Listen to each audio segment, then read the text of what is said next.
Bonjour et bienvenue sur Marqueur, votre podcast 100% marketing durable, car je suis convaincue que le marketing durable, c'est le marqueur de la bonne santé des entreprises. Le marketing, c'est le cœur de l'entreprise avec la proposition de valeur, des produits ou services.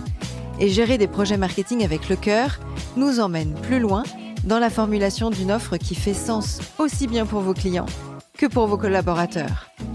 Je m'appelle Diane Cantan et après plus de 20 ans en marketing et communication digitale, j'ai décidé de partager ces convictions en réalisant des épisodes en solo ou avec des invités où j'aborde les différents sujets de marketing durable, communication responsable, numérique responsable et plus largement des enjeux liés à la RSE. Il était écrit que l'invité d'aujourd'hui ferait partie de la famille des épisodes de mon podcast Marqueur. Pourquoi ? Eh bien, Laurent Guéring, graphiste ayant créé le logo et le design des vignettes des épisodes, m'avait proposé un exemple avec un invité. Et c'était qui ? C'était Mathieu Janisch. Et je me souviens très bien à l'époque, je lui avais dit j'adorerais avoir Mathieu, mais enfin ce serait génial, mais il faut pas rêver non plus. Si, le rêve est devenu réalité aujourd'hui. Cette vignette m'a porté chance. Nous arrivons enfin à enregistrer l'épisode. Et alors, pour ceux qui ne connaissent pas encore Mathieu, eh bien, vous saurez tout sur le greenwashing, la bête noire des entreprises qui n'osent parfois plus communiquer afin d'éviter le fameux bad buzz ou la critique de Mathieu. Mais alors, comment faire une communication immunisée contre le greenwashing ? Bonjour Mathieu. Bonjour Diane. Merci beaucoup d'être là, de m'accueillir chez toi aujourd'hui, sous la pluie. Ouais, merci à toi d'être venu jusqu'à Fontainebleau. Il n'y a pas de souci. Est-ce que tu pourrais présenter un peu ton parcours et ce qui t'a amené à étudier ce sujet-là de la com, des publicités et d'être aussi acerbe avec ton ton critique et ton regard Oui, ça fait à peu près 25 ans que je travaille à l'interface entre les enjeux de soutenabilité et les enjeux de communication, marketing et publicité. Et très concrètement, c'est lors de mon travail préparatoire à ma thèse de doctorat que j'ai analysé la manière dont les médias et les entreprises parlaient du problème de la pollution de l'air et que j'ai rencontré les premiers cas de greenwashing dans les communications des constructeurs d'automobiles qui nous promettaient déjà en 99 la voiture zéro pollution. Voilà, c'était la voiture même qui répare, qui améliore la qualité de l'air. Voilà, donc je pense que c'est là que j'ai commencé un peu à me dire, tiens, là, il y a un sujet qui est intéressant, qui touche potentiellement la santé des personnes, en tout cas leur cadre de vie, et qui pourrait mériter un peu plus d'attention. Voilà. Et c'était pas tellement traité à l'époque, en fait. On était... Oui, il y avait des premiers travaux sur la communication verte. Le premier ouvrage de Thierry Libar, c'était en 92. Donc, on commençait à en parler. On avait bien sûr une montée en puissance des enjeux écologiques au sens large. Et moi, vraiment, je me suis intéressé, à la manière dont les médias en parlent, dont les entreprises, et est-ce que le public, comment le public réagit à ces communications-là. Et voilà, après avoir fait un petit peu de recherche, un petit peu d'activité en tant que communicant dans les organismes de recherche ou le ministère de l'écologie, je suis très vite allé dans le conseil. Parce que j'ai envie d'accompagner les organisations, publiques ou privées, dans leur prise de parole, et puis à réfléchir aussi, et on y reviendra, à réfléchir à quoi elles servent, quelle est vraiment leur raison d'être par rapport à la société, par rapport à tous ces enjeux-là. Donc c'est pas seulement d'être critique, mais c'est aussi de pouvoir aider, être constructif et d'apporter un peu la pierre à l'édifice pour faire changer les mentalités au sein des grands groupes, parce que c'est souvent eux qui ont les moyens de faire une pub que l'on voit derrière 4x3 à la télé, à la radio. Ouais, je pense qu'on a besoin de tous les regards. Donc, il y a effectivement des regards plutôt de personnes très engagées, voire activistes ou d'ONG, qui sont particulièrement critiques et qui ne travailleront pas avec des grandes entreprises. Il y a inversement des acteurs qui sont très très proches des acteurs socio-économiques. Et moi, j'essaie d'être un peu entre les deux, c'est-à-dire à la fois avoir une posture analytique franche, d'avoir un ton que j'essaie de dire ce que j'ai à dire. Mais aussi, les entreprises, elles sont là, et je pense qu'on a besoin de les aider. Personnellement, je pense que certaines entreprises devraient fermer ou on devrait forcer leur changement de direction, etc. Mais il y en a plein d'autres qui ont envie, qui ont pris conscience ou qui proposent des produits et services qui pourraient nous aider à accélérer la transition. Et celles-là, autant les aider à mieux communiquer. Alors, qu'est-ce qui t'a amené, est-ce que tu as envie de présenter les activités de MJ Conseil ou... Oui, de on l'équipe? fait, on a en gros 3 types d'offres. Donc, je travaille avec Aurélie et Sandrine. Donc, nous sommes un trio d'expertes et on mettons la communication au service de la transition. Alors, j'essaie de féminiser quand je parle de nous, puisque j'ai 2 femmes et un homme. Donc, voilà, chez nous, le féminin l'emporte sur le masculin. C'est pas grand-chose, mais je trouve que ça apporte quand même un peu de sens. Donc on accompagne enfin voilà, il y a de l'accompagnement en communication stratégique, on va dire. On a toute une offre de formation des équipes communication, marketing, pub ou RSE, aux enjeux notamment de communication plus responsable. Et puis on fait aussi beaucoup de relecture de contenu pour identifier en fait les allégations qui sont cohérentes par rapport à ce qui est effectivement mis en œuvre par l'entreprise en question, et après les mots qu'on utilise pour les valoriser. Du coup, en amont. C'est ça, tu vas Voilà, on être travaille à la plutôt fois en amont et en aval. D'accord. Oui, en amont des publications. Oui, c'est ça. Oui, c'est ça. Et ils viennent, en fait, certaines C'est entreprises te viennent. dire, est-ce qu'il va vouloir me critiquer? Autant lui demander son avis. C'est Oui, ça. alors ils pensent pas forcément à nous, mais c'est de dire, bah tiens, on a remarqué que vous aviez un regard affûté sur la question. On se pose des questions sur, on a je sais pas, un communiqué de presse sur notre stratégie climat, ou on a notre rapport RSE, ou une campagne de publicité. Est-ce que vous pouvez la relire et nous dire là où vous voyez des sujets, quoi. Et nous, ça nous permet, bien sûr, d'identifier les mots ou les formulations qui pourraient être modifiées, mais surtout de questionner la stratégie RSE à proprement parler. C'est-à-dire qu'on identifie vraiment quels sont les points forts par rapport aux enjeux de matérialité de l'entreprise, et on leur dit, bah là, on comprend pas bien ce que vous faites, ou là, ça a l'air assez faible, donc n'en parlez pas, ou n'en parlez pas comme ça. Voilà, donc on essaie d'aller sur les enjeux stratégiques de l'entreprise. Alors on en parle, ou en tout cas j'en ai parlé dans mon intro, mais peut-être qu'on peut donner une définition de greenwashing, comme ça nous permettra à ceux qui ne savent pas encore ce que c'est, parce qu'on en a quand même beaucoup parlé tous ces derniers mois, peut-être un peu moins récemment, mais j'ai l'impression que le post-Covid, il y a plein de gens qui se sont, qui ont mis pause sur leur activité et qui du coup se sont dit, mais là il y a des incohérences complètes entre ce qu'on devrait faire et ce qu'on voit affiché dans la rue, dans le métro ou autre, quoi. Ouais, je pense que c'est vraiment ça, c'est cette perception d'un décalage entre les propos tenus par une organisation, et notamment les grandes entreprises, et ce qu'on peut percevoir ou observer de leurs actions réelles. À la fois sur la démarche RSE globale, sur la démarche de l'entreprise, sur sa stratégie, et à la fois sur les efforts qu'elle peut faire sur un produit ou un service. Voilà. Donc c'est vraiment cette idée de décalage. On a le sentiment qu'elle nous dit pas tout à fait ce qu'elle fait, ou qu'elle enjolive ce qu'elle fait. Voilà. Et là, c'est vrai que le mot de greenwashing est rentré dans le dictionnaire l'an passé. Donc c'est vraiment un terme qui a été intégré par l'ensemble de la société. C'est plus un terme qui est réservé aux professionnels de la communication et du marketing. C'est vraiment un terme qu'on peut entendre au quotidien. Il y a plein d'autres mots avec le washing Oui, parce qu'en fait, il y a plein de sujets sur lesquels on sent bien qu'on n'est pas tout à fait honnête envers nous. Donc, que ce soit sur le volet social, sur le volet, voilà, tout ce qui est woke, wokisme, etc. Et donc, on a eu, voilà, du blue, du pink, du social, du made in France washing, etc.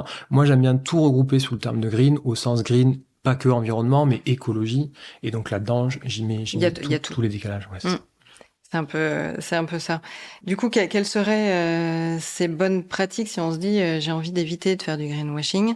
Il faut que je sois attentif à quoi? Là, tu parles de transparence et effectivement, quand on est sur de la com responsable ou sur une communication plus durable, forcément, il y a une forme de transparence quelle qu'elle soit, mais c'est tellement une évidence pour moi. Enfin, quand on parle des bad buzz, quand il y a ne serait-ce que une attaque de phishing, rien à voir avec la com, mais une attaque de phishing qui peut générer une communication néfaste pour l'entreprise et ce fameux bad buzz. Et la première règle, c'est je suis transparent, c'est je dis ok, voilà ce qui vient de se dérouler, qu'est-ce que l'on met en place pour rectifier, on a identifié la source du problème, voilà les résolutions et voilà ce qu'on met en place pour ne pas que ça se reproduise. Ça, c'est la base, en fait, d'une gestion de crise. Et il y a encore tellement de personnes, je l'ai constaté il y a encore peu de temps, qui sont dans non, je mets la poussière sous le tapis, je la cache, et surtout, on ne dit rien et on minimise. Est-ce que quand on fait de la com et que c'est mis avec la grande bannière greenwashing, c'est ça, c'est... des gens ou des communicants, la direction market, les agences de com, qui veulent mettre en avant un petit bout et qui veulent mettre le reste sous le tapis? Alors, il y a un peu de ça, et on pourra y revenir. Et souvent, nous, on insiste déjà pour dire que une communication plus responsable et donc une communication sans greenwashing sur la partie message, ça commence par la stratégie d'entreprise et la stratégie RSE. Et c'est ça, nous, qui nous plaît. C'est-à-dire qu'on n'est pas que en train de dire quels sont les mots qu'on utilise pour dire ceci ou cela. On est en train de dire qui vous êtes. Qu'est-ce que vous apportez à la société? Quels sont les impacts négatifs associés à votre activité? Et est-ce que vous regardez en face les enjeux écologiques au sens large? Donc ce serait sortir les enjeux écologiques de sous le tapis pour les regarder fondamentalement et se dire, mais en fait, à quoi est-ce qu'on sert? Et éventuellement, on peut apporter des emplois, on peut apporter des produits qui nous aident à polluer moins, par exemple. Ok, on peut réduire les externalités négatives liées à la fabrication, à la diffusion, à l'usage, à la fin de vie de nos produits, nos services. Très bien. Mais c'est vrai que c'est regarder ça. Et après, on va pouvoir se dire, ok, mais comment est-ce que on parle de ça? Et quand on a décidé effectivement de faire une communication sur tel ou tel aspect, là oui, parfois, on a le réflexe des communicants, des marketeurs, des publicitaires, qui peut-être de dire, ah ben tiens, on va parler que de ça, parce qu'on va pouvoir raconter une jolie histoire, ou on a des gens qui ne maîtrisent pas non plus les enjeux, ne serait-ce que de leur propre entreprise, et qui comprennent pas que si on parle que du packaging, on oublie les enjeux principaux. Donc parfois, c'est vrai qu'il y a des écueils, on va dire, sur la manière de faire la communication. Mais la base, c'est quand même qui on est et quelle est notre stratégie, quelle est notre vraie raison d'être. Et ça va, comment dire, ouvrir un certain nombre de possibilités ou enfermer en fonction de notre modèle d'affaires. C'est vrai qu'on est là, on enregistre, c'est encore la période des Jeux paralympiques. On a vécu des semaines fabuleuses cet été avec les JO aussi. J'ai eu la chance de pouvoir assister à des épreuves. Forcément, on a soif, donc on va voir le grand sponsor des Jeux. Et puis là, tu as l'absurdité complète de voir toutes ces petites bouteilles et qui sont reversées dans un joli verre. Est-ce que toi, tu l'as constaté aussi? Alors non, je Là, n'ai pas assisté on est clairement dans du greenwashing là. Oui, c'est-à-dire, par contre, j'ai eu l'occasion d'en discuter avec des personnes qui étaient ou avec des membres du comité d'organisation avant, il y a plusieurs mois avant, et on avait parlé de ce sujet-là. Et c'est vrai que on a des partenariats comme ça entre les marques et les événements qui sont décidés indépendamment du pays hôte. Et donc il faut faire avec. Et puis c'est vrai qu'on voit cette tendance-là au niveau du foot, par exemple. J'entendais parler de Ricard avec le PSG. Alors bien sûr, pas pour des communications en France parce que c'est pas autorisé par le Live 1, mais dans d'autres pays, on voit bien tous ces partenariats. Et ça questionne bien sûr sur le marketing au sens large et sa place dans la société et le fait qu'aujourd'hui, il y a énormément d'activités qui dépendent de sponsoring, notamment l'information, les médias qui dépendent de la pub pour pouvoir payer leurs journalistes et aller réaliser des programmes, etc. Donc ça nous questionne, enfin en tout cas moi ça me questionne beaucoup, surtout que en général, les marques qui ont le plus d'argent, qui ont les moyens d'investir, ce sont celles qui ont les modèles d'affaires qui sont les plus néfastes. Donc ça interroge. Et puis là, voilà, là sur ce côté-là, on avait on avait une certaine forme d'hypocrisie, de dire on vous donne des mugs réutilisables, mais en fait derrière il y a toujours autant de plastique et voilà. Là, c'est quand même. Alors normalement, j'avais entendu que il devait avoir des grosses bonbonnes mais la réalité était qu'il y avait plein de petites bouteilles. Oui, puis après, je sais pas, pour moi, c'est quand même une marque qui est associée à des boissons très sucrées. Voilà, enfin, on est quand même loin du côté, on va dire, centré, santé, nutrition, et voilà. Je suis un peu gêné par l'image de cette marque-là. Est-ce que tu citais tout à l'heure que potentiellement il allait y avoir des entreprises qui allaient fermer ou ne plus exister sur ces prochaines années? Typiquement, Coca, c'est une marque qui va plus exister. Ou tu pensais à qui en disant ça? Toutes les marques, toutes les compagnies aériennes ou certaines? Ou d'autres? T'étais sur quel tu pensais à quel type de produit? Alors déjà tout ce qui est côté extraction des énergies fossiles, voilà, là ça pose quand même dessus. Il y a des marques comme Total Energy, on ne peut que se questionner sur l'avenir de ces entreprises-là. Et tant qu'elles ne renonceront pas à ouvrir et à exploiter de nouvelles bombes climatiques, on ne peut pas les croire. Mais oui, toutes ces grandes marques de l'agroalimentaire, effectivement, du transport aérien, ça interroge. Et j'ai conscience de la complexité de la tâche, parce que derrière, ce sont des dizaines de milliers de personnes qui sont salariées. Il y a aussi comment dire, un certain nombre de retombées économiques qui sont pas négligeables, mais la question c'est à quel prix et pour quelle valeur partager, et partager de quelle manière. Donc c'est ça qui est compliqué aujourd'hui, c'est qu'il y a certaines entreprises où on se dit, tiens, là c'est dur quand même d'imaginer une communication plus responsable tant qu'on n'aura pas le renoncement de certains pans d'activité. Donc ça ne veut pas dire que l'entreprise tout entière doit supprimer, disparaître, mais en tout cas, mais elle doit évoluer. Un exemple qu'on cite beaucoup, hein, c'est Mustela avec la décision d'arrêter la commercialisation des lingettes jetables d'ici 2027, je crois. Ben ça, c'est un choix fort. On dit, tiens, c'est un pan d'activité qui pèse 20%, qui nous rapporte 20% de notre chiffre d'affaires. On décide de l'arrêter 13 ans avant l'obligation légale. Moi, je trouve que c'est un vrai choix. C'est intéressant de dire, ben, qu'est-ce qu'on fait ça, au moins, on prend cette décision-là. On se dit, ben, qu'est-ce qu'on fait des personnes? Comment est-ce qu'on développe d'autres activités qui sont moins impactantes? En fait, c'est effectivement ça, c'est cette problématique de se dire, si moi j'arrête de faire ce que je fais aujourd'hui, de toute façon, mon concurrent, lui, il va pas arrêter. Donc la demande, elle est là, les consommateurs vont continuer d'acheter, et donc ils iront générer du business à mon concurrent et plus à moi. Donc la problématique, on peut l'entendre d'un point de vue direction générale, de se dire, j'ai un certain nombre de charges à régler, les masses salariales, les projets, les actionnaires, enfin voilà, il y a effectivement tout ça. Donc c'est pour ça qu'on a besoin de 3 mouvements en parallèle, en fait. On a besoin d'un mouvement des entreprises qui devraient prendre leurs responsabilités et dire, bon, maintenant, ça, effectivement, j'accepte de fermer cette activité, je me donne tant d'années pour y arriver. Que mes concurrents le fassent ou pas, moi, je prends cette responsabilité-là. Et quelque part, ça va me forcer à être innovant sur d'autres sujets. Donc, je prends de l'avance pour plus tard. Mais oui, c'est un renoncement. On a besoin des pouvoirs de l'État, hein, des régulateurs, au niveau européen, etc., pour fixer 2040 pour l'interdiction des lingettes. C'est peut-être beaucoup trop tard, alors qu'on sait que que ça bouche concrètement les canalisations. Donc à un moment donné, on a besoin de courage politique. Et là, on pourra en reparler sur la partie publicité. Hein. On a des décisions qui étaient annoncées. Voilà. Bon. Donc là, on a besoin, justement, parce que la concurrence est féroce et parce qu'il y a des gens qui sont sans foi ni loi, ben on a besoin justement de rappeler qu'il y a des lois. Et puis, troisièmement, c'est les consommatrices et les consommateurs, citoyennes et citoyens au sens large. C'est-à-dire que on ne peut pas continuer, nous, à titre individuel ou collectif, à dire ben, ça va pas, c'est le changement climatique, etc., et à continuer à avoir certains comportements. Voilà. Mais tout seul, on est assez... on n'a pas les moyens d'agir suffisamment. Voilà. Et puis surtout, tant qu'il y a autant de pubs pour des produits et des services qui sont, si on parle que du climat, qui sont climaticides, c'est ingérable, quoi. Ton trio, ton triptyque, c'est typiquement ce qu'on dit. Je suis animatrice de l'atelier d'automne, donc tu dois le connaître forcément. Et c'est aussi ça, cet enjeu-là de tour et d'engagement et d'action concrète, aussi bien individuellement en tant que citoyen que à un niveau collectivité ou entreprise, ONG, etc. Ça doit vraiment venir des trois pour qu'il y ait un mouvement qui soit suffisamment fort, puissant, et qu'il y ait une réaction, parce qu'il y a encore beaucoup de gens qui sont dans le déni. Dans le déni du court-termiste et dans le déni du business qui doit continuer as usual l'année d'après, dans 2 ans, dans 5 ans.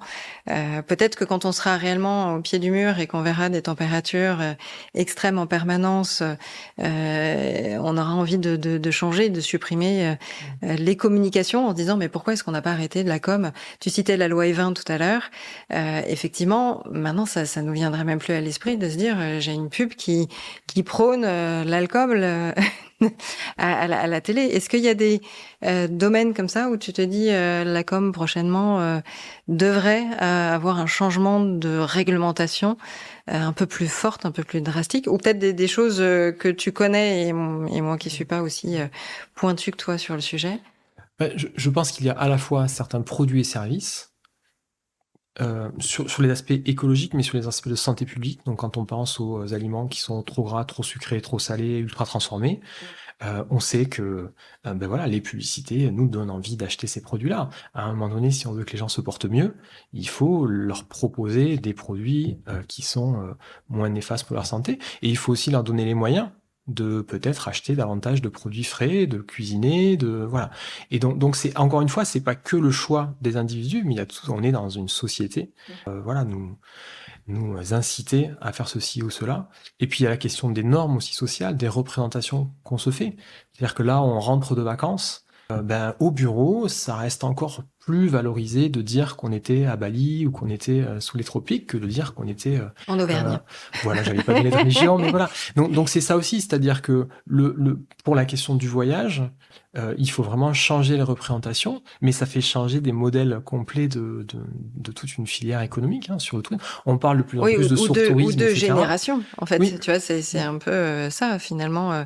On avait réussi dans les années 70-80, quand on était capable de prendre l'avion, de voyager, de découvrir. Donc, il y a ça dans l'inconscient des gens qui persistent encore. Oui, il y a ce côté pour découvrir le monde, ça doit faire partie de notre vie et prendre l'avion, c'est une aventure en soi et surtout se dire mais je peux découvrir le monde et je peux me découvrir en allant à 100 km d'ici et en y allant à vélo ou en train ou voilà.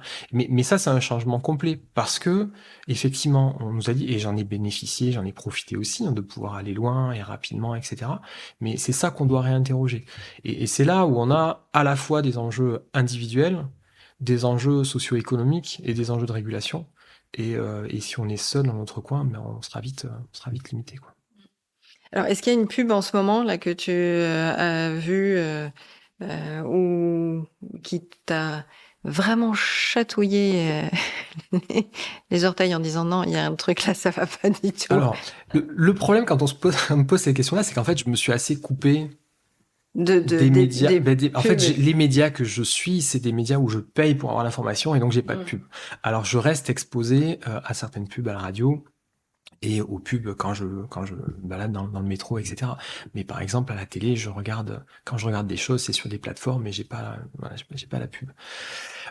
Non, une qui était avant l'été, c'était c'était je sais plus pour quel produit d'Apple, où ils écrasaient, c'était une grosse presse, je sais pas si tu l'avais vu, mais donc tu avais tous les appareils euh, culturels, électroniques, etc. Donc tu avais des consoles de jeux, des écrans, des ordinateurs, des machins. Et puis c'était au milieu d'une presse. Et puis à la fin, c'était pour l'iPad, je pense. Et ils pressent, donc ils écrasent tout, ils font tout exploser, mais vraiment. Et à la fin, tu as en gros toute la culture qui a jamais été inventée, elle est dans l'iPad. Et ça fait moins d'un centimètre. Voilà. Et ça, il y a ce côté physiquement, on voit les objets, non seulement on détruit des objets qui peut-être fonctionnaient ou auraient pu être réparés, mais c'est surtout de penser que tout ce qu'on a eu avant peut se retrouver dans un seul appareil. Voilà. Il y a ce côté de posture un peu. Ben, c'est pas un peu, mais il y a une prétention chez cette marque-là qu'on avait vu aussi avec leur spot, avec la Mother Nature. Voilà, donc là, il y a quelque chose qui me dérange profondément sur cette conviction que leur produit est essentiel, qu'il n'a pas d'impact et que tout le monde devrait en avoir. Et voilà. Et d'ailleurs, récemment, j'ai publié une analyse, j'avais déposé une plainte au jury pour une publicité Apple sur cet iPad où il nous disait qu'il était bon pour la nature, que les produits préservaient l'environnement, qu'il était un aluminium durable. Bon, avec aucun justificatif. Et c'est ça qui me dérange en fait dans ces cas-là, c'est que oui, on a des produits qui peuvent être super bien conçus, très utiles, etc. Très bien, mais il y a des impacts négatifs énormes et on peut pas faire comme s'ils n'existaient pas, quoi. Voilà. Oui, bah ça c'est une plainte que tu as déposée. Du coup, tu t'es rendu compte qu'il fallait maintenant afficher ton nom, c'est ça? Si vous avez voilà, si le plaignant ou la plaignante a un lien avec l'activité de communication, marketing ou publicité, elle doit le déclarer. Et donc ça, c'est nouveau. Semble, voilà. Donc moi, ça me gêne pas parce que en fait, c'est ce que tu fais. Je ne cachais pas le fait que je déposais des plaintes, etc. Mais quand l'avis était publié, il y avait marqué un particulier a déposé. Et si je le disais pas, personne ne savait que c'était moi. Sauf parfois au JDP, il y a des auditions. Il y a des séances plénières où l'annonceur, le JDP, le jury d'anthologie publicitaire, il y a des auditions où l'annonceur ou l'agence qui ont été critiqués peuvent répondre aux plaignants. Et dans ce cas-là, on se rencontre en visio. Donc ça m'est arrivé d'être face. Voilà. Donc là, ils savaient qui j'étais. Mais hormis ça, ça pouvait rester complètement anonyme. Alors que là, effectivement, ils nous obligent pour que la plainte soit recevable. Ils nous demandent de décliner notre identité et ensuite elle est affichée sur l'avis, quoi. Donc ça, je pense que ça devrait. Il y a peut-être des personnes qui n'ont pas envie de savoir que ils ont. Donc on va voir. Ils ont déposé plainte. Oui, c'est ça. Une évolution à faire. Moi, j'ai jamais eu de de fil ou de rétorsion. C'est arrivé une seule fois, mais c'était plutôt constructif. Mais j'ai jamais eu de coup de fil. De sanctions futures en disant attention. Oui, alors je sais ce que certaines marques apprécient pas, que je dépose aussi que je signale des publicités qui sont pas conformes, voilà. Mais et elles travailleront certainement jamais avec moi. C'est comme ça. Alors tu vois, tu parlais de cette marque-là, et moi ça me fait penser à un cas très concret d'hier. J'ai acheté une nouvelle carte SIM pour ma fille qui vient de rentrer en 6e pour pouvoir la joindre quand elle sort, ou lui faire passer un message. Et du coup, elle a un vieux téléphone qui traînait dans les tiroirs. Mais tellement vieux que hier soir, elle était hyper contente de se dire chouette, je vais pouvoir avoir WhatsApp pour pouvoir envoyer les messages, puisque c'est la seule appli où je dis les autres applis tu oublies, c'est limite pas avant, peut-être la seconde, j'en sais rien. Bon, à mon avis, peut-être un peu avant, mais en tout cas, sûrement pas tout de suite. Et le seul truc, c'est que le téléphone, il marche bien, mais l'appli ne fonctionne pas. La mise à jour est trop vieille. Donc, elle était hyper frustrée de se dire, flûte, j'ai enfin un téléphone. Elle dit, mais en fait, du coup, tu peux appeler. On a fait un test. Tu peux m'appeler, tu peux m'envoyer un SMS. Et ça suffit. C'est la fonction de base. Ouais, mais elle était hyper frustrée. Enfin, je peux comprendre. Moi, je vois des applications disparaître de mon téléphone parce que je peux pas les célèbre application de. Mais c'est là où il y a une absurdité complète. C'est qu'en fait, on nous pousse. Et puis, à côté de ça, et on pourra en revenir à la pub, c'est qu'on a des publicités qui nous disent, mais oui, prenez le dernier modèle, et en plus, ça vous coûtera moins cher, et puis vous avez des offres, etc. Mais si on veut conserver un téléphone longtemps... Tu citais Apple, en fait, c'est aussi parce que là, c'est la rentrée, et que comme chaque année, ils vont sortir leur nouvelle version, et que tout le monde va attendre cette nouvelle version pour se dire quelles sont les nouvelles spécificités, dont je ne vais pas pouvoir me passer. Mais non, c'est juste... On en revient à est-ce que c'est vraiment utile? Est-ce que tu en as vraiment besoin? Est-ce que c'est le vrai besoin ou est-ce que c'est l'envie d'eux? Mais c'est la même chose pour les marques. Est-ce que j'ai besoin de proposer tel produit ou tel service? Est-ce qu'il répond à un véritable besoin ou est-ce que je suis en train de faire un besoin? Ou se recentrer sur sa gamme ou son essentiel. Est-ce sur la téléphonie, en étant opérateur, est-ce que je propose toujours plus illimité, toujours plus vite? Ou est-ce que je propose un forfait qui vous dit, moins vous consommez, moins vous payez? Et voilà, il y a un opérateur qui propose ça, notamment. Et alors, c'est quoi les sanctions aujourd'hui si jamais il y a vraiment officialisé le greenwashing? Aujourd'hui, on a un cadre qui est à 2 niveaux. On a des règles déontologiques et on a des règles de loi. D'accord. Le cadre déontologique, là, on a des opérateurs comme l'autorité de régulation professionnelle de publicité, la RPP, ou le jury de déontologie publicitaire. Donc là, en gros, ce sont des organismes qui définissent des règles d'éthique. Et si vous les respectez pas, on vous envoie un courrier et on vous dit, là, vous respectez pas les règles, merci de rectifier vos messages, etc. D'accord. Donc ça fonctionne. Il y a des points forts, il y a des points faibles, d'accord. Les points forts, c'est que c'est fait par la profession, donc a priori la profession, donc que ce soit les annonceurs, les agences, les régies publicitaires, elles vont co-construire ces règles-là, elles sont associées, donc elles vont y faire attention. Les inconvénients, c'est que comme il n'y a pas de sanction, il y a des acteurs qui s'en moquent un petit peu. Voilà. Ou qui sont pas forcément au courant de tout ce qui se passe. Oui, qui ont pas suivi, ou des grandes marques qui débarquent en France et qui font comme si elles ne savaient pas qu'il y avait des règles un peu spécifiques. Bon, voilà, l'erreur est toujours possible. Et effectivement, j'avais déposé une plainte j'avais signalé une publicité de Levi's et dans leur courrier, ils disaient « Oh, on ne savait pas qu'il y avait des règles particulières à respecter. » Voilà. Bon, est-ce que c'est vrai, est-ce que c'est pas vrai? Bon. Moi, je pense que de toute façon, il y a toujours cet aspect pédagogique à remettre. Donc, ce qui est intéressant avec ces acteurs-là, c'est qu'effectivement, on peut demander des conseils avant la diffusion. Ils en font plusieurs milliers chaque année. Il y a un contrôle avant diffusion des pubs à la télévision. Voilà, pour le reste, c'est optionnel. Donc, il y a des choses qui sont faites et les juristes qui y travaillent connaissent très très bien les règles et permettent quand même de faire évoluer. Pour avoir vu des publicités avant, après, il y a quand même des grosses bourdes qui sont évitées grâce aux ça, tu t'en es fait un bouquin Non, parce que j'en vois pas. J'en vois très peu. C'est arrivé rarement parce qu'en fait, ces documents-là sont confidentiels. Mais à l'occasion du travail... Mais tu rêverais de les avoir oui, dans un cas pratique pour les étudiants. On en voit déjà pas mal sortir après. Voilà. Donc ça, c'est les règles déontologiques. Et de plus en plus, depuis 3-4 ans, on a des règles de loi. Il y a toujours eu cette question des pratiques commerciales trompeuses, qui était au niveau européen depuis 2005, etc. Donc il y a toujours eu la possibilité pour les ONG notamment d'attaquer une entreprise en disant vos allégations, elles trompent le consommateur. Ce qui est différent depuis 2-3 ans, c'est qu'on a maintenant certaines allégations très spécifiques qui sont interdites ou encadrées, et puis on a inscrit le greenwashing comme une pratique commerciale trompeuse à part entière. Donc ça donne en fait beaucoup plus de poids derrière et un aux peu associations. plus de vigilance. On l'espère, quoi. Donc, par exemple, il y a des allégations qui deviennent purement et simplement interdites, comme marqué comme produit biodégradable sur son packaging. Ça, c'est interdit par la loi AGEC, donc sur l'économie circulaire. L'allégation de neutralité carbone d'un produit est très encadrée par la loi climat et résilience. Donc, c'est dans la loi. Après, est-ce que les moyens sont mis pour faire respecter la loi? Ça, c'est un autre sujet. Mais en tout cas, ça envoie un signal aux entreprises de dire attention, ce n'est plus qu'une question d'éthique, ce n'est plus qu'une question de risque de mauvaise image. C'est une question que vous pouvez être traîné devant les tribunaux par des ONG, mais aussi par des concurrents. C'est-à-dire que moi, j'ai été sollicité il n'y a pas très longtemps, avant l'été, par un cabinet d'avocats qui représente une entreprise, une PME, qui a intenté donc une action devant le tribunal de commerce pour pratique commerciale trompeuse en disant mon concurrent là, ils ont des allégations environnementales qui sont fausses, qui trompent le public d'entreprise, on est dans du B2B, et du coup qui nous crée un préjudice. Donc on est dans une forme de concurrence déloyale, et moi je suis intervenu pour analyser les allégations de l'entreprise en question. Et donc ça c'est de la concurrence directe entre entreprises, donc devant les tribunaux de commerce, et donc ça c'est sérieux potentiellement, il y a plusieurs millions d'euros de pénalités, etc. Et c'est peut-être plus difficile à voir parce que en B2B, il y a peu de communication, télé, radio. Oui, mais on a le site web en fait. On a le site web, on a les réseaux sociaux, on a les fiches produits parfois qui sont accessibles en général, qui sont accessibles sur le site web. Et donc en fait, ce qu'il faut bien comprendre, c'est que vos allégations, elles doivent être fondées. On ne fait pas de communication sur des choses qui ne sont pas pertinentes, pas vraies, etc.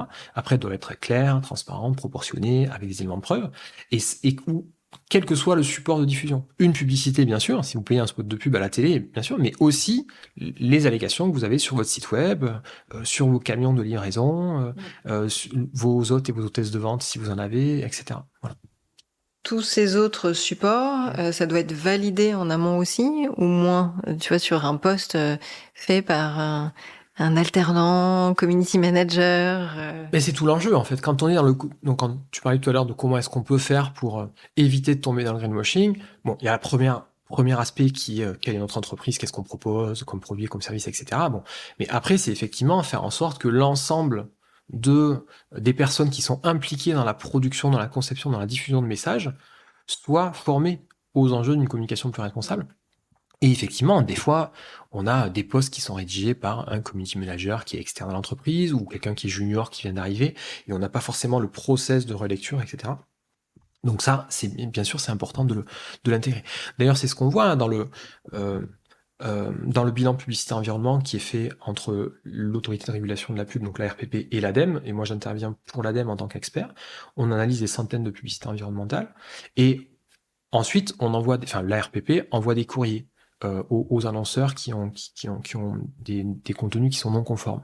Et parfois, ils nous répondent, ah ben là, effectivement, on a une nouvelle équipe, ou on les a pas encore formés, ou on n'a pas mis en place le process, on va le faire. Voilà, il y a des marques qui sont constructives et qui reconnaissent effectivement qu'il y a eu une erreur et elles vont rectifier le tir. Ouais. Quand tu parles comme ça de pédagogie ou d'information, en fait, je suis sûre qu'il y a encore plein de petites agences de com ou agences de pub. Alors je dis petite de par la taille, mais peut-être qu'il y a des plus grosses aussi où Oui. la totalité des équipes ne savent pas, ne serait-ce que quelles sont les règles classiques pour éviter, pour faire une communication responsable. Oui. Et ça vient forcément de la direction Marketcom, qui doit venir en dessous avec l'ensemble des chefs de produits chargés de com, etc. sur toutes les fonctions. Donc, si le directeur n'est pas au courant, ou si la direction n'est pas au courant, parce que dans son moule, tu sais, on est souvent dans l'opérationnel à fond, qu'on n'a pas les budgets pour faire de la pub télé ou autre, donc on s'arrête à son site web et ses réseaux sociaux. et on a une idée super d'un génial slogan en disant je vais mettre du verre partout, mon packaging en verre, un petit arbre, la planète derrière. Là, le truc, c'est gros comme une maison. T'as juste envie de dire ah, au secours. Oui, et puis là, il y a pas les réflexes, effectivement, de se dire, oui. Alors, comment on fait? Comment on peut, ouais. ouais, c'est ça. Alors, effectivement, il y a tout un travail Qu'est-ce qu'on de peut lire? Qu'est-ce qu'on sensibilisation, de peut formation. regarder? Qu'est-ce qu'on peut... Alors, déjà, c'est à ça que servent, je concrètement. trouve, les critiques qu'on a sur les réseaux. Les critiques avec les comptes comme Pour un éveil écologique, Alerte Greenwashing, etc., ou mon compte, c'est qu'on va attirer l'attention, on va repérer des posts réseaux sociaux ou des sites web sur lesquels il y a des énormités. Et le fait que ça soit sur les réseaux, après, ça permet de faire remonter, de dire, ah oui, tiens, il y a peut-être un sujet, il faut peut-être qu'on forme nos équipes. D'accord? Je pense que c'est vraiment, on a aussi des personnes qui sont plutôt dans la filière RSE et qui nous contactent pour dire, là, ça serait bien de former nos équipes ou alors notre agence, parce que, voilà, c'est un peu limite, on a déjà eu des discussions et tout. Et effectivement, il y a un besoin non seulement de comprendre un peu les règles déontologiques, enfin, comprendre même pas qu'un peu, pleinement les règles déontologiques et les nouvelles règles de loi et comment fonctionne le greenwashing, quels sont les risques, et comment est-ce qu'on peut dépasser ce problème-là, mais aussi plus fondamentalement de comprendre les enjeux écologiques et de comprendre les enjeux de matérialité de l'entreprise pour savoir ce dont on peut parler ou pas avec plus de moyens, plus de sécurité. Et ça remet aussi en cause la manière dont on a de faire notre métier dans la com ou dans la publicité, où on avait tendance à prendre un détail, à en faire quelque chose de gros, où on a le sentiment que les équipes ont bien fait les choses, donc on a envie de le valoriser. Et c'est là qu'on va avoir des allégations qui sont disproportionnées, comme ben voilà, mon produit, il protège l'environnement, il est bon pour la planète, voilà. Et encore aujourd'hui, les gens comprennent pas que c'est pas la même chose de dire mon produit est moins impactant que de dire mon produit protège la planète. Et j'avais eu le cas avec Back Market Pro, où voilà, donc on est sur la commercialisation de produits électroniques reconditionnés. Donc on est d'accord. Entre un produit neuf et un produit reconditionné, il n'y a pas photo. C'est bien mieux d'acheter un produit reconditionné. Mais c'est pas pour ça que votre produit conditionné, il protège la planète, il est pro-planète. Non, si ça vous incite à acheter toujours plus de produits ou à renouveler très régulièrement vos produits, bah, vous avez un impact qui est globalement négatif. Et ça, le directeur de la marque, suite à une critique que j'avais faite auprès du JDP, n'avait pas compris. Et il avait dit, attendez, mais nous, en gros, on est bon, quoi. Heureusement qu'on est là et on aide les entreprises à réduire leur empreinte. Et j'avais dit, mais c'est pas ce que vous dites. Ce que vous dites, c'est que vos produits, ils sont bons pour la planète. C'est faux. Voilà. Et c'est ça qui est difficile, c'est que les entreprises, elles ont le sentiment d'aller dans le bon sens, mais elles utilisent des mots qui dépassent les résultats, en fait. Et elles comprennent pas qu'on est en train de faire un peu moins mal, mais elles sont pas en train de faire du bien. Aujourd'hui, il y a aucune entreprise qui peut dire qu'elle fait du bien à la planète. Et éventuellement, les ONG peuvent le dire. Et encore, faut voir aussi côté social comment ça se passe. Mais sur le volet environnemental, non. Donc moi, je suis assez critique aussi vis-à-vis de toutes ces appellations sur business régénératif, impact positif, etc. De mon point de vue, on peut avoir quelques actions positives sur tel ou tel indicateur, parce qu'on arrive à mesurer qu'effectivement, on génère plus de choses positives que de choses négatives sur cet indicateur-là, mais il faut pas oublier tous les autres. Oui, c'est pas de dire on a atteint la neutralité carbone, mais c'est plutôt de se dire voilà qu'est-ce qu'on met en place pour tendre vers une neutralité carbone. Oui, alors sur le climat, ça serait déjà, on a plutôt réduit notre empreinte carbone de temps, et il faut qu'on arrive à réduire de 90%, avec une preuve etc. Tangible, chiffrée. Avec des éléments sur un... ce qui s'était passé il y a N-1 ou il y a 3 ans, et voilà nos objectifs. Avec notre méthode de calcul, avec le périmètre de calcul des émissions, etc. Et puis c'est surtout à côté de ça, de dire, ok, peut-être que le climat, on a bien compris qu'on a une stratégie qui est compatible avec les accords de Paris, et voilà les éléments de preuve, mais voilà ce qu'on fait aussi sur les enjeux sociaux, sur les enjeux sociétaux, sur la biodiversité, sur... Alors, ça ne veut pas dire que tous les enjeux sont principaux pour l'entreprise, mais il y en a forcément quelques-uns, côté environnemental, côté social et sociétal, et on attend qu'elles nous disent aussi ce qu'elles font là-dessus. Et d'ailleurs, les nouvelles règles au niveau européen vont contraindre en fait les entreprises si elles communiquent sur quelque chose qui est une réduction d'impact climatique, par exemple, elles ne pourront le faire que si elles ont vérifié qu'il n'y a pas de report de pollution sur d'autres indicateurs. Et donc ça va obliger les entreprises, enfin celles qui ne le font pas encore, à avoir une approche multi-indicateur de les impacts et pas simplement une approche climatique. Et ça va être pas un petit peu trop contraignant, ce suivi de tous ces indicateurs et ces chiffres, etc., dans des plus petites structures. Comment ça va se gérer? Oui, oui, c'est sûr qu'on là aussi, on a besoin il faut différencier, je pense, les grandes entreprises des plus petites, celles qui ont moins de moyens. Et pour les plus petites, il faudrait leur mettre à disposition des plateformes pour faire les calculs, etc., quoi. Mais globalement, ça va dans le bon sens, c'est-à-dire qu'on ait conscience des différents impacts, mais c'est ce que font les entreprises aujourd'hui quand elles font une analyse de cycle de vie. On calcule ça sur 12 ou 16 indicateurs, et donc on a bien une vision complète. C'est parfois qu'on a tendance dans la communication à le faire que sur un élément ou deux, parce qu'on se dit, les gens, ils comprendront pas, c'est déjà assez complexe comme ça. Voilà. D'où l'importance aussi d'aller vers des indicateurs euh, avec des éco-scores, où on a effectivement plusieurs indicateurs, mais on les agrège en un seul avec une note, avec un code couleur, et puis derrière, on a accès à des infos complémentaires. Mais là, effectivement, il y a tout le sujet de quelles sont les informations qu'on communique auprès du grand public, de quelle manière, et comment est-ce qu'on forme et qu'on éduque aussi le grand public à ces sujets-là. Ou même au niveau des métiers, je pense au chargé de com, est-ce que son objectif, ça va être de faire 15 postes dans le mois en termes d'indicateurs, ou est-ce qu'il va y avoir un changement de la typologie d'indicateurs? Euh, Là encore, je pense que ça dépend du secteur d'activité, de la nature de l'entreprise, des produits et services qu'ils commercialisent. Il y a des indicateurs qui sont plus pertinents que d'autres. Je pense pas que l'idée ce soit d'aller à tout communiquer, en tout cas via des posts, mais que les infos soient accessibles. C'est-à-dire qu'on puisse dire, on a réduit par exemple notre empreinte carbone de temps, d'accord, et notre empreinte matière de temps, et pour suivre nos autres indicateurs, voilà, vous pouvez consulter notre rapport. Voilà. C'est cette idée-là un peu de dire, on sait qu'on a les données, on va prendre celles qui sont pertinentes, on va délivrer celles qui sont pertinentes, mais on peut assurer nos publics, qu'ils soient entreprises ou grand public, qu'on a fait un calcul beaucoup plus large que ça, pour s'assurer qu'il n'y a pas de report de pollution, etc. Voilà. Donc c'est être vigilant un peu sur tout, c'est-à-dire ton communicant ou le marketeur aujourd'hui, il doit forcément être, non pas expert, mais en tout cas conscient des autres gens en jeu qui touchent l'ensemble de l'entreprise, tu vois, avec vraiment cette vision macro. Et des fois dans les équipes, t'es tellement dans l'opérationnel que t'es dans ton court-termisme de ta campagne qui se déroule dans 3 mois, Oui, etc. oui, c'est-à-dire que dans la filière communication, marketing, publicité, on n'a pas vocation à se substituer aux personnes de la R&D, aux personnes de la RSE, etc. D'accord? Donc chacun son domaine de spécialité. L'idée, c'est qu'il y ait des rapprochements et qu'il y ait beaucoup plus d'échanges qui soient faits entre les équipes. D'accord? Donc tel indicateur, comment il est calculé? Je pose la question au référent ou au responsable RSE, d'accord? Ou au responsable produit, etc. Et puis, enfin en tout cas qui a participé au développement et qui a calculé les impacts et tout.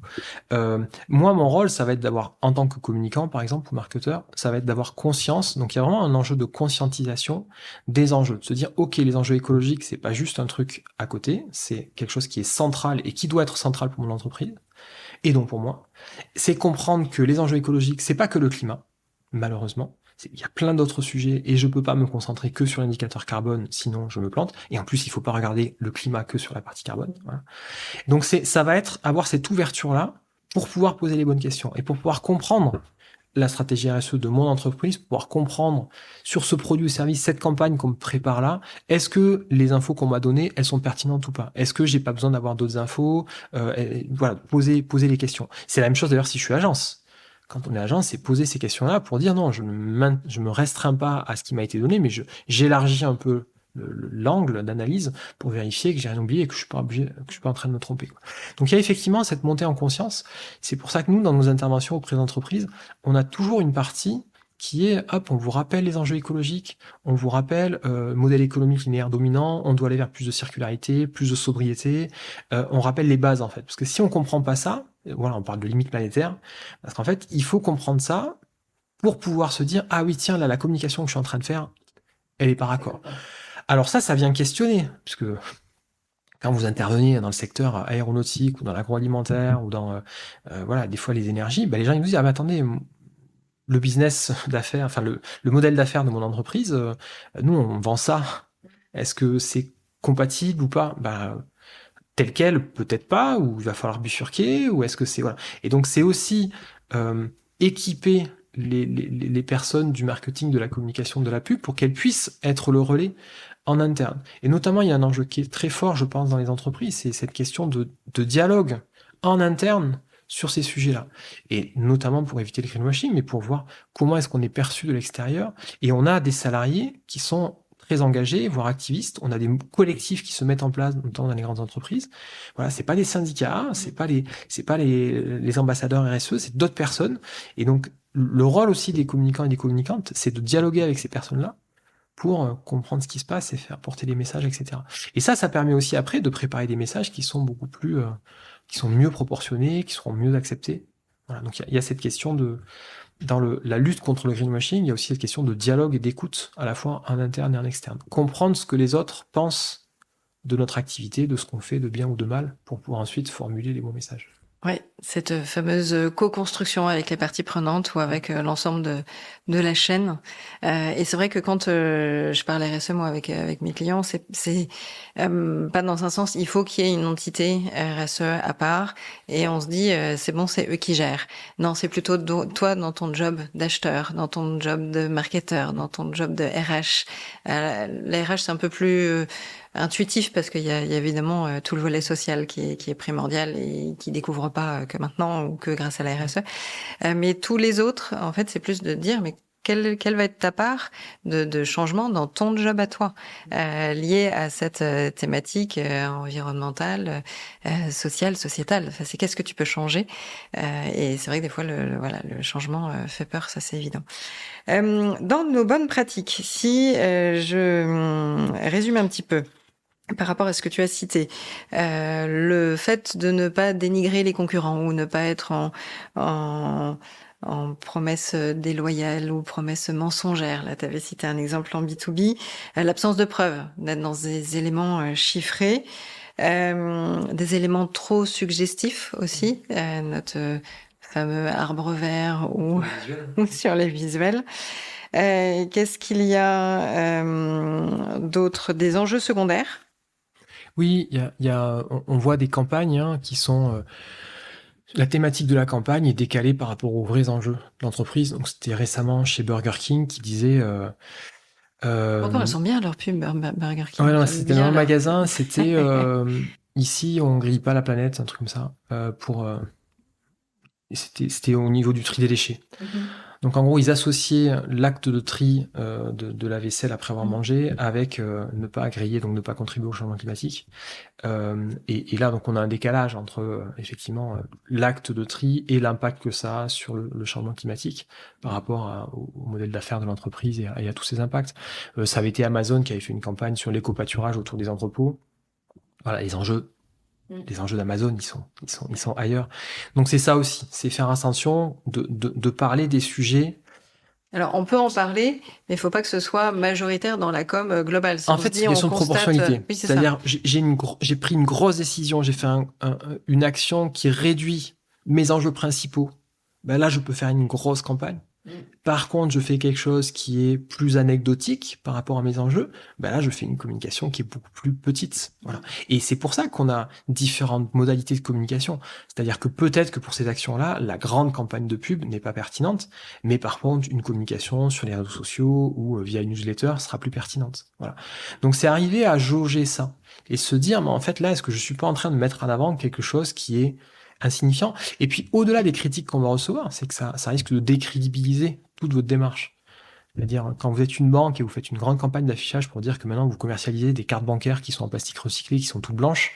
Super. Alors, il y a des gens qui vont dire, ah, elle est écolo, mais il y en a plein qui vont dire, mais c'est n'importe quoi, vos enjeux, ils sont pas là et vous êtes en train de vous moquer de moi, etc. Donc c'est plutôt à ça qu'il faut penser aussi. C'est le mal que ça peut faire sur votre crédibilité. Dans ta matrice de matérialité, où tu citais tout à l'heure la liste des enjeux, etc., et des risques avec les parties prenantes et les enjeux économiques de l'entreprise ou l'impact, effectivement, c'est de pouvoir se dire où je mets quoi et ne jamais oublier le cœur du business model.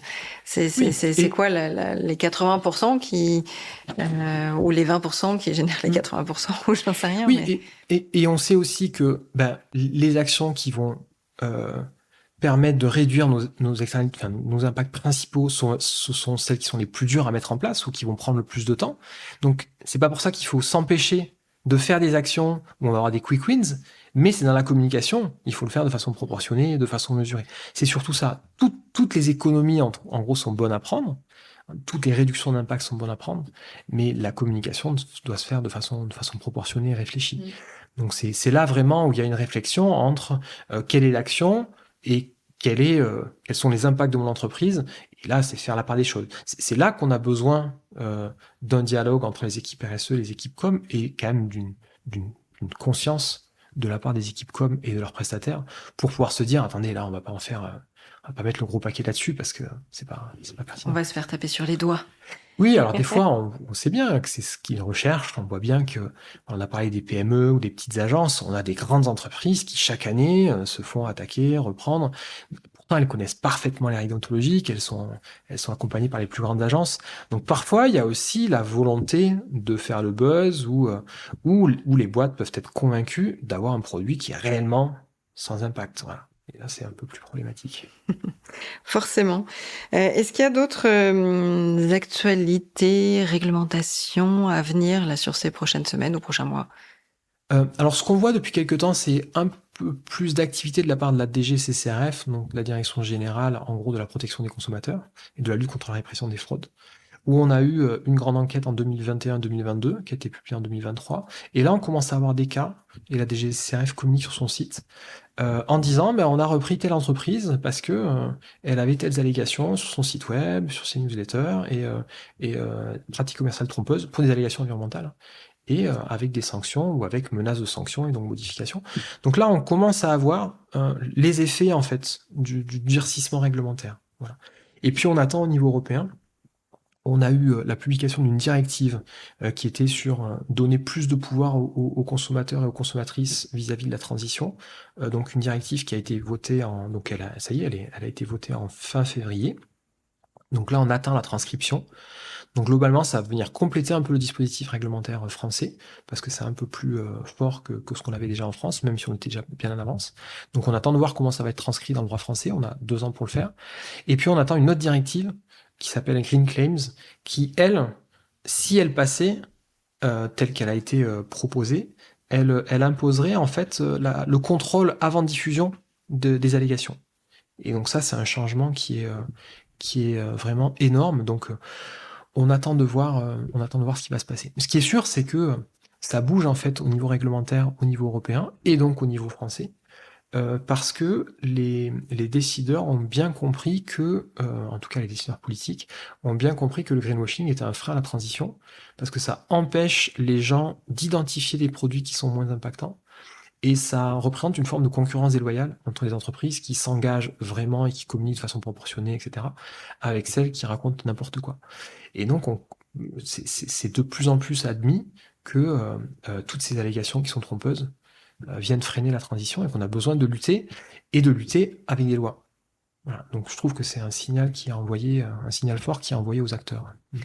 Tu as vu toutes ces dernières années un peu une évolution là-dessus, sur cette prise de conscience, clair. sur les pubs, sur tout ça? Oui, c'est-à-dire que pendant 20 ans, il se passait rien. Le fait que ce soit dans la loi, le fait que la Convention citoyenne pour le climat, a priori, les gens ne connaissaient rien aux enjeux publicité et climat et ni au climat, enfin la plupart des participantes et des participants. Le fait qu'ils disent dès le départ, mais en fait la pub c'est un sujet et on va faire des propositions pour interdire la publicité pour certains produits, certains services, etc. On va rendre obligatoire l'affichage de l'impact carbone des produits dans tous les messages publicitaires. C'était extrêmement fort.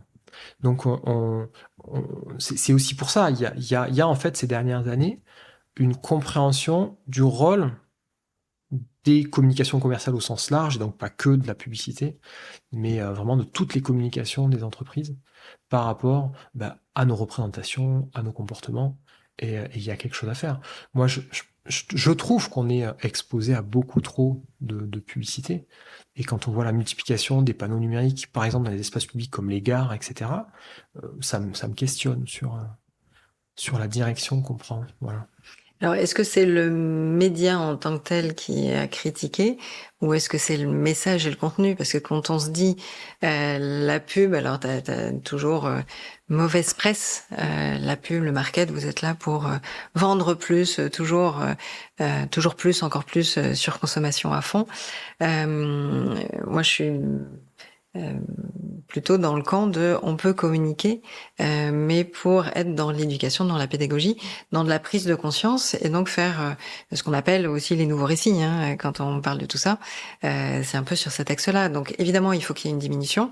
Évidemment, il faut qu'il y ait une prise de conscience de l'ensemble des personnes concernées dans le secteur et que ce soit généralisé, puisque comme je citais tout à l'heure, si il y en a un qui décide d'être plus sobre, mais que son concurrent y va à fond, il va se dire je vais être perdant sur mes pages de marché, surtout sur tout ça. Non, c'est pour ça qu'on en revient au triangle de l'action ou de l'inaction, c'est-à-dire qu'on a besoin, je pense qu'on a besoin d'agir sur la publicité elle-même, mais on a besoin d'agir aussi sur quels sont les produits et services qui sont mis sur le marché. Typiquement, avoir des véhicules qui sont toujours plus gros, ça va pas dans le sens de la diminution des ressources naturelles, etc. Donc on devrait avoir une taxe, pas que sur les émissions, mais sur le poids des véhicules, pour inciter les constructeurs à mettre sur le marché des véhicules qui sont certes électriques, mais qui sont plus petits. De toute façon, en général, ils transportent une personne ou deux, voilà, plus léger. Les deux, quoi. Plus Oui, petit, tout plus à fait, léger, plus petit, plus Et, léger. mais à côté de ça, on devrait avoir aussi moins de publicité qui valorise ces véhicules qui sont toujours plus gros, dans lesquels on se sent en sécurité, où on ne présente jamais les inconvénients de la voiture, etc. Et on devrait avoir des gens aussi qui se questionnent et se disent, mais en fait, est-ce que j'ai besoin de ce véhicule-là? Et est-ce que j'ai l'offre pour avoir un véhicule du quotidien? Et quand je dois partir en vacances, si c'est en France avec la voiture, à ce moment-là, avoir accès à un véhicule plus grand pour pouvoir y mettre les enfants, la famille, les bagages, etc. Et donc je pense qu'on a besoin de tout ça, mais ça ferait pas de mal d'avoir moins de pubs globalement. C'est-à-dire que je travaille avec les marques, donc bien sûr, je pense que c'est important qu'elles puissent communiquer, et notamment à travers de la publicité, pour valoriser leurs avancées, certains produits, certains services, d'accord. Mais je pense qu'on pourra en avoir moins. C'est dans leur gamme où aujourd'hui elles vont communiquer sur leur produit leader, peut-être que leur produit leader n'est pas pertinent et qu'il sera amené à disparaître, et donc il faut qu'ils commencent à communiquer un petit peu sur leurs produits qu'ils ont envie de faire monter en gamme et où il y a eu une réflexion d'analyse de cycle de vie un peu plus pertinente. Oui, et puis c'est là où on a à la fois l'action des acteurs publics, donc on doit avoir des limites franches de dire, tiens, à tel moment, on interdit typiquement les voitures à moteur, les voitures à moteur thermique, enfin les véhicules à moteur thermique, ils sont censés être interdits en 2035. Là, ça discutait encore, il y avait des pressions pour dire, est-ce que ça va sauter, est-ce que ça va pas sauter? Ce genre d'incertitude, ça incite pas les acteurs de la filière automobile à changer vraiment de braquet. Et donc, après, on doit aller effectivement sur de la communication, de la publicité qui accompagne et qui explique aussi au public pourquoi il va falloir changer, pourquoi il y aura plus aussi. Et puis c'est toute la filière. Ça veut dire que derrière, vous avez toute la filière réparation, entretien, occasion, etc. Et là, j'ai bien conscience qu'il y a des enjeux économiques forts. Hein. Il y a des personnes qui ont leur boulot et qui risquent de perdre leur boulot parce qu'il n'y a plus de voitures thermiques. Donc c'est effectivement, c'est pour ça qu'on a besoin d'une planification. C'est pour ça ou de plus de transport public. Exactement, c'est-à-dire on peut pas avoir un seul, et on ne peut pas avoir une action uniquement sur la publicité. On a besoin d'une planification sur tous les secteurs pour qu'il y ait des reports. Voilà, si on veut moins importer d'aliments qui viennent de l'autre bout du monde, il faut qu'on produise plus en France. Donc il faut qu'on accepte de travailler dans les champs, il faut qu'on rémunère mieux, il faut qu'on donc c'est vraiment des changements des transformations de secteurs, et ça se réfléchit. Si on veut moins d'activité aérienne, qu'est-ce qu'on fait de toutes les personnes qui sont à la fois dans les avions, dans les usines, dans les aéroports, etc. Donc c'est vraiment des sujets complexes, et donc qui doivent se penser à la fois dans les entreprises, les fédérations pro, et l'État, qui devrait donner des directions plus claires. Est-ce que tu as d'autres conseils ou des choses que tu aimerais ajouter qu'on n'a pas abordées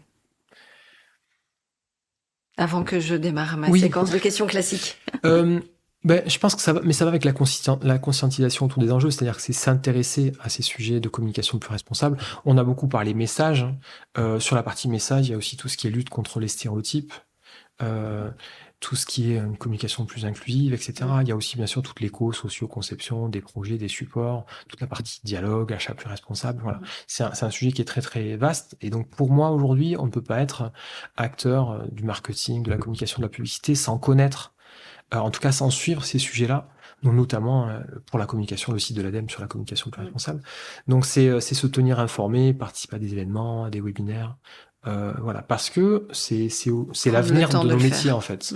Ouais, prendre le temps. Voilà, pour les marketeurs, il y a le club responsable de la DTM. Enfin, il y a des tas d'actions qui sont mises en place. Voilà, si on est intéressé par le sujet, on manque pas de sources, quoi. Il y a aussi tous les clubs locaux, hein, les clubs de communication locaux qui proposent des choses. Donc vraiment, c'est se connecter en fait à son environnement et essayer de comprendre si on n'est pas conscient déjà, c'est essayer de comprendre pourquoi, qu'est-ce que c'est que ce sujet-là et qu'est-ce qui change à notre métier. Ok. Complètement en Ouais. phase. Hein. Non, mais c'est clair, c'est de pouvoir se dire dans les objectifs des managers, des équipes marketeurs com, hein, c'est de pouvoir se dire voilà, tu vas consacrer tant de temps dans ton mois sur cette formation, sur ces sujets, parce qu'il y a plein de choses, il y a plein de sources qu'on trouve sur Internet, mais on ne prend pas le temps de le faire. Donc ça, Oui, ça c'est la c'est comme responsabilité ça qu'on effectivement apprend. des directrices et directeurs de la com et des responsables RH aussi formation, c'est de proposer et de dire on met à votre disposition des ressources, on va vous former. Voilà, ça c'est super important. Ouais. Bon, mais il manque encore peut-être quelques modules e-learning sur le market ou la com. Alors, si on arrive maintenant à ma séquence classique, j'aurais voulu savoir si le nom de mon podcast t'inspirait, le marqueur, qui dit marketing durable, qui est le marqueur de la bonne santé des entreprises, et aussi parce que quand on fait du marketing avec le cœur, on embarque les gens plus loin, et que le marketing, on n'a pas arrêté d'en parler, des business models aussi, qui est au cœur de l'entreprise complètement, et comme quoi il faut faire bouger les choses. Est-ce que ça t'inspire ou pas? Oui, moi ça me fait penser à la question du sens en fait de nos métiers et puis au sens de nos entreprises en fait. À quoi est-ce que sert une entreprise profondément? Donc je trouve qu'avec le titre de ton podcast, tu poses cette question-là. En gros. À quoi on sert dans l'entreprise et qu'apporte notre entreprise à la société? À la société et au monde et à la Voilà, planète au au sens sens large, à la large. société au sens large. Complètement, Ouais. c'est ça. Est-ce que tu as un éco-geste que tu aimerais nous partager, que tu fais toi côté perso, que tu conseilles à tes enfants, ou alors que tu fais en pro? Quelque chose qui est pas évident, mais on en parlait tout à l'heure, c'est renoncer à l'avion. Et on a des discussions dans la famille hein, sur voilà des voyages. Alors je renonce à certains voyages mais d'un autre côté voilà mon fils, mon épouse ont envie d'aller voir tel ami ou tel pays. Donc on sait que ça se fera, mais il y en aura peut-être qu'un dans 5 ans ou quoi. Mais voilà, c'est ces discussions-là autour de réfléchir en fait. C'est pas dire je veux plus prendre l'avion, mais c'est dire en fait où est-ce qu'on part et est-ce qu'on peut trouver des destinations où on n'a pas besoin. Voilà. Pour moi, le voyage, on peut voyager très loin sans faire beaucoup de kilomètres. Voilà. Donc c'est repositionner ça et se dire tiens mais on peut découvrir des tas de choses sans forcément aller très loin. Donc ce serait d'apporter ces sujets-là quoi. Ok. Sur le transport, est-ce que tu penses à un invité qui pourrait avoir un moment d'échange, de conversation comme ce qu'on a eu jusqu'à présent? Oui, je pense à quelqu'un que je fais intervenir régulièrement à Sciences Po sur une formation que j'ai sur la communication de marketing plus responsable et qui a donc il s'appelle Gérald Saada, qui travaille pour la coopérative Sodial. Donc Sodial, ça vous dit rien, mais si je vous dis les marques comme Candia, Entremont, Yoplait, etc. Donc c'est une coopérative d'éleveurs laitiers, donc qui commercialise des produits, enfin qui fabrique, hein, qui commercialise des produits fromage, lait, et qui a la casquette, la triple casquette RSE, marketing et R&D au sein de la coopérative depuis déjà plusieurs années, et donc qui est au cœur de tes sujets. Et avec voilà qui touche du doigt ces sujets typiquement ok je réduis je prends le le Candy Up donc un yaourt à boire, je retire les colorants, je baisse le sucre, comment réagissent mes publics et je maintiens ça et après ça repart, voilà je crée donc c'est toutes ces questions là, qu'est-ce que je fais en tant qu'entreprise, qu'est-ce qui me rapporte de l'argent, qu'est-ce que je fais pour éduquer le public, qu'est-ce que j'assume même si au début le public réagit mal, qu'est-ce que je peux lancer tout en étant une coopérative à taille humaine hein, avec comment je soutiens, pourquoi est-ce que je continue à collecter le lait en montagne, alors qu'il n'y a plus personne qui le fait, sauf, eux, ils sont un des rares à le faire. Donc voilà, il y a des sujets, et là, on est les pieds dans la terre, quoi. Ouais, avec c'est la ça. relation On va avec être dans les éleveurs. l'opérationnel pur. Voilà. Et dans le concret, le code. Et à la fois, j'ai besoin de faire des campagnes. Donc, ils ont fait une grande campagne qui était zut, je sais plus le nom de la campagne en tête. Marque de fierté. Leur campagne corporate, on va dire, avec un éleveur âgé qui discute avec son fils et qui discute du sujet de la transmission, parce qu'on a beaucoup de pertes, en fait, on a beaucoup d'exploitations laitières qui disparaissent parce qu'on n'a pas de transmission, on n'a pas de repreneur ou de repreneuse. Et donc, ils abordent ce sujet-là. Et donc, voilà, il y a vraiment des sujets à la fois sur communication, très produit, qu'est-ce que je mets sur le packaging de mon gruyère râpé, voilà. Et aussi, comment est-ce que je parle de ces sujets-là au niveau de la coopérative, au niveau des marques. Et qu'est-ce que je lance comme produit, qu'est-ce que j'arrête. Donc voilà, ça pourrait être un bon client. Cool. Eh ben je note. Merci. Et petite dernière question pour que ce soit le mot de la fin. Qu'est-ce qui te rend heureux tous les jours?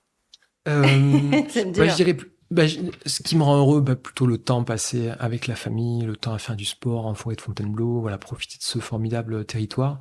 La chance d'être aussi en pleine capacité, de mes moyens physiques, intellectuels, etc. Et puis, voilà, d'être entouré. Et au niveau du travail, c'est ça, c'est de travailler avec Aurélie et Sandrine et de travailler avec des organisations, des entreprises, des administrations qui se posent plein de questions et qui ont envie d'avancer et d'avoir le sentiment d'apporter notre pierre à l'édifice à notre niveau. On aimerait bien que ça aille plus vite, plus loin. Voilà, c'est ta baguette magique. C'est ça. Voilà. Donc voilà, un peu vraiment le côté relationnel. Le côté social, humain. On ne ferait rien sans les hommes, ça c'est une évidence. Merci beaucoup Mathieu. Merci Diane. Pour cet échange. À très vite. À bientôt. Au revoir. Merci d'avoir écouté jusqu'au bout cet épisode. J'espère que mon invité ou mes invités vous ont inspiré et donné envie de passer à l'action. Alors n'hésitez pas à mettre 5 étoiles sur votre plateforme d'écoute favorite. Vous pouvez évidemment me laisser un message sur LinkedIn ou Instagram en m'indiquant les sujets que vous aimeriez que j'aborde et les invités que vous aimeriez entendre. J'ai besoin de vos likes et abonnements pour faire connaître mon podcast. Alors n'hésitez pas à en parler autour de vous et à partager sur les réseaux sociaux. Allez, je vous dis à très vite. Ciao.